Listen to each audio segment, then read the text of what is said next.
Plano de leitura bíblica anual, leitura do Evangelho de Mateus, capítulos 16, 17 e 18, dia 6 de janeiro. Capítulo 16. Os fariseus e os saduceus pedem um sinal. Os fariseus e os saduceus aproximaram-se de Jesus e o puseram à prova, pedindo-lhe que lhes mostrassem um sinal do céu. Ele respondeu: quando a tarde vem, vocês dizem, vai fazer bom tempo, porque o céu está vermelho. E de manhã, hoje haverá tempestade, porque o céu está vermelho e nublado. Vocês sabem interpretar o aspecto do céu, mas não sabem interpretar os sinais dos tempos? Uma geração perversa e adúltera pede um sinal milagroso, mas nenhum sinal lhe será dado a não ser o sinal de Jonas. Então Jesus os deixou e retirou-se. Indo os discípulos para outro lado do mar, esqueceram-se de levar pão. Disse-lhe Jesus: estejam atentos e tenham cuidado com o fermento dos fariseus e dos saduceus. E eles discutiam entre si, dizendo: é porque não trouxemos pão. Percebendo a discussão, Jesus lhes perguntou: homens de pequena fé, por que vocês estão discutindo entre si sobre não terem pão? Ainda não compreendem? Não se lembram dos 5 pães para os 5.000 e de quantos cestos vocês recolheram? Nem dos 7 pães para os 4.000 e de quantos cestos recolheram? Como é que vocês não entendem que não era de pão que eu lhes estava falando?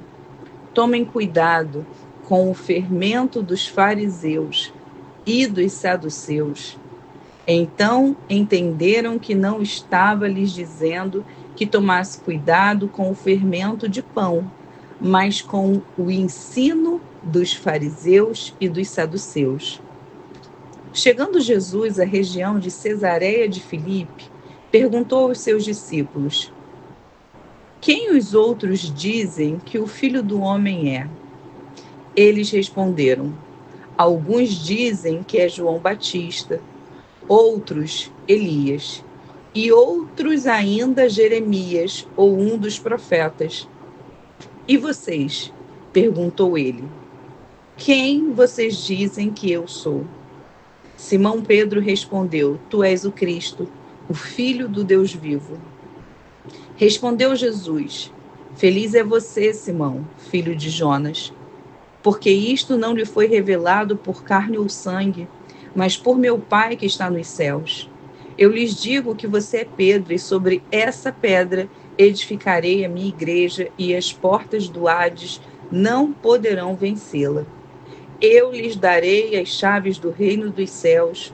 O que você ligar na terra será ligado nos céus, e o que você desligar na terra será desligado nos céus. Então advertiu a seus discípulos que não contassem a ninguém que ele era o Cristo. Desde aquele momento, Jesus começou a explicar aos seus discípulos que era necessário que ele fosse para Jerusalém e sofresse muitas coisas nas mãos dos líderes religiosos, dos chefes dos sacerdotes e dos mestres da lei, e fosse morto e ressuscitasse no terceiro dia. Então Pedro, chamando-o à parte, começou a repreendê-lo, dizendo: nunca, Senhor, isso nunca te acontecerá. Jesus virou e disse a Pedro: vá para trás de mim, Satanás. Você é uma pedra de tropeço para mim e não pensa nas coisas de Deus, mas nas dos homens. Então Jesus disse aos discípulos: se alguém quiser acompanhar-me, negue-se a si mesmo, tome a sua cruz e siga-me. Pois quem quiser salvar a sua vida, a perderá. Mas quem perder a sua vida por minha causa, a encontrará. Pois que adiantará ao homem ganhar o mundo inteiro e perder a sua alma? Ou o que o homem poderá dar em troca de sua alma? Pois o Filho do Homem virá na glória de seu Pai, com os seus anjos, e então recompensará a cada um de acordo com o que tenha feito. Garanto-lhes que alguns dos que aqui se acham não experimentarão a morte antes de verem o Filho do Homem vindo em seu reino. Capítulo 17. 6 dias depois, Jesus tomou consigo Pedro, Tiago e João, irmão de Tiago, e os levou em particular a um alto monte. Ali, ele foi transfigurado diante deles. Sua face brilhou como o sol e suas roupas se tornaram brancas como a luz. Naquele mesmo momento, apareceram diante dele Moisés e Elias, conversando com Jesus. Então Pedro disse a Jesus: Senhor, é bom estarmos aqui. Se quiseres, farei 3 tendas, uma para ti, uma para Moisés e outra para Elias. Enquanto ele ainda estava falando, uma nuvem resplandecente os envolveu, e dela saiu uma voz que dizia: Este é o meu filho amado, de quem me agrado, ouçam-no. Ouvindo isso, os discípulos prostraram-se com o rosto em terra e ficaram aterrorizados. Mas Jesus se aproximou, tocou neles e disse: Levantem-se, não tenham medo. E erguendo eles os olhos, não viram mais ninguém, a não ser Jesus. Enquanto desciam do monte, Jesus lhes ordenou: Não contem a ninguém o que vocês viram, até que o Filho do Homem tenha sido ressuscitado dos mortos. Os discípulos lhes perguntaram: Então, por que os mestres da lei dizem que é necessário que Elias venha primeiro? Jesus respondeu: De fato, Elias vem e restaurará todas as coisas. Mas eu lhes digo: Elias já veio e eles não o reconheceram, mas fizeram com ele tudo o que quiseram. Da mesma forma, o Filho do Homem será maltratado por eles. Então, os discípulos entenderam que era de João Batista que ele tinha falado. Quando chegaram onde estava a multidão, um homem aproximou-se de Jesus, ajoelhou-se diante dele e disse: Senhor, tem misericórdia do meu filho. Ele tem ataques e está sofrendo muito. Muitas vezes cai no fogo ou na água. Eu o trouxe aos teus discípulos, mas eles não puderam curá-lo. Jesus respondeu: Ó geração incrédula e perversa, até quando estarei com vocês? Até quando terei que suportá-los?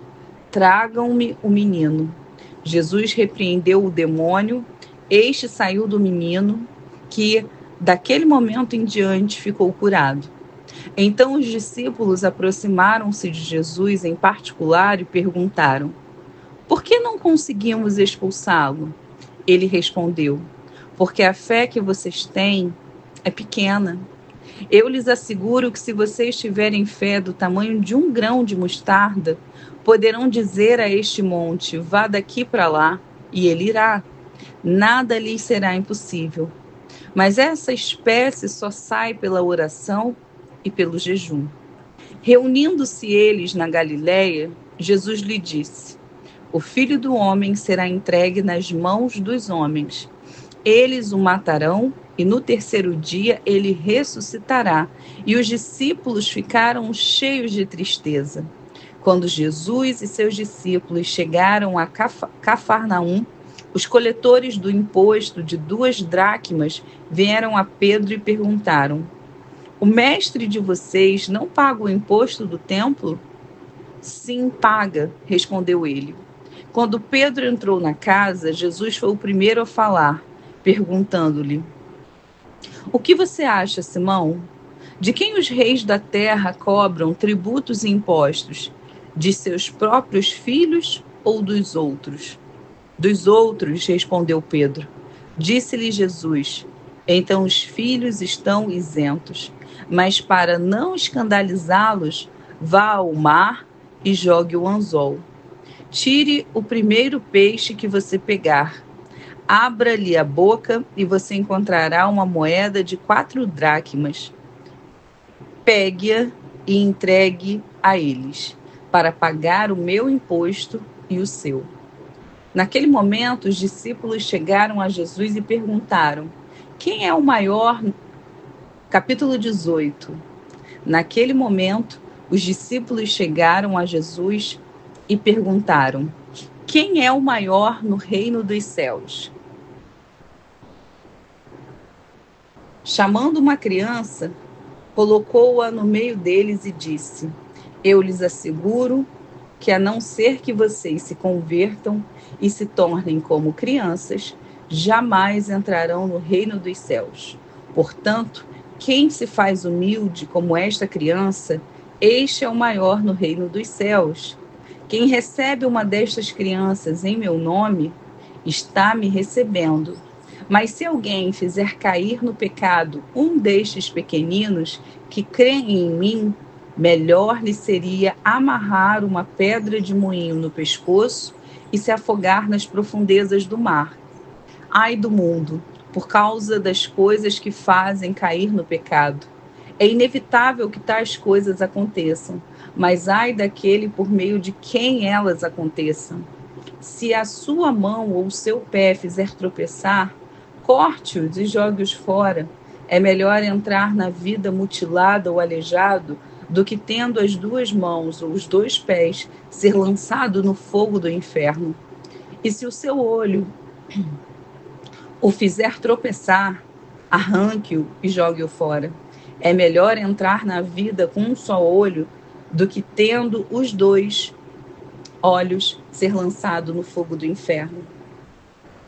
Cuidado para não desprezarem nenhum só desses pequeninos, pois eu lhes digo que os anjos deles nos céus estão sempre vendo a face de meu Pai Celeste. O Filho do Homem veio para salvar o que se havia perdido. O que acham vocês? Se alguém possuir 100 ovelhas e uma delas se perde, não deixará 99 nos montes, indo procurar a que se perdeu?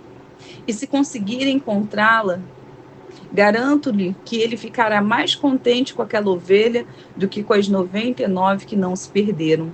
Da mesma forma, o Pai de vocês, que está nos céus, não quer que nenhum destes pequeninos se perca. Se o seu irmão pecar contra você, vá e a sós com ele, mostre-lhe o erro. Se ele o ouvir, você ganhou o seu irmão. Mas se ele não ouvir, leve consigo mais um ou 2 outros, de modo que qualquer acusação seja confirmada pelo depoimento de 2 ou 3 testemunhas. Se ele se recusar a ouvi-los, conte à igreja. E se ele se recusar a ouvir também a igreja, trate-o como pagão ou publicano. Digo-lhes a verdade: tudo o que vocês ligarem na terra será ligado no céu, e tudo o que vocês desligarem na terra será desligado no céu. Também lhes digo que se 2 de vocês concordarem na terra em qualquer assunto sobre o qual pedirem, isso lhes será feito por meu Pai que está nos céus. Pois onde se reunirem 2 ou 3 em meu nome, ali eu estou no meio deles. Então Pedro aproximou-se de Jesus e perguntou: Senhor, quantas vezes deverei perdoar a meu irmão quando ele pecar contra mim? Até 7 vezes? Jesus respondeu: eu lhe digo, não até 7, mas até 70 vezes 7. Por isso o reino dos céus é como um rei que desejava acertar contas com seus servos. Quando começou o acerto, foi trazido à sua presença um que lhe devia uma enorme quantidade de prata. Como não tinha condições de pagar, o Senhor condenou que ele, sua mulher, seus filhos e tudo o que ele possuía fossem vendidos para pagar a dívida. O servo prostrou-se diante dele e lhe implorou: tem paciência comigo e eu te pagarei tudo. O senhor daquele servo teve compaixão dele, cancelou a dívida e o deixou ir. Mas quando aquele servo saiu, encontrou um de seus conservos que lhe devia 100 denários. Agarrou-o e começou a sufocá-lo, dizendo: pague-me o que me deve. Então o seu conservo caiu de joelhos e implorou-lhe: tenha paciência comigo e eu lhe pagarei. Mas ele não quis. Antes saiu e mandou lançá-lo na prisão até que pagasse a dívida. Quando os outros servos, companheiro dele, viram o que havia acontecido, ficaram muito tristes e foram contar ao seu senhor tudo o que havia acontecido. Então o senhor chamou o servo e disse: servo mau, cancelei toda a sua dívida porque você me implorou. Você não devia ter tido misericórdia do seu conservo como eu tive de você? Irado, seu senhor entregou-os aos torturadores até que pagasse tudo o que devia. Assim também lhes fará meu Pai Celestial, se cada um de vocês não perdoar de coração a seu irmão.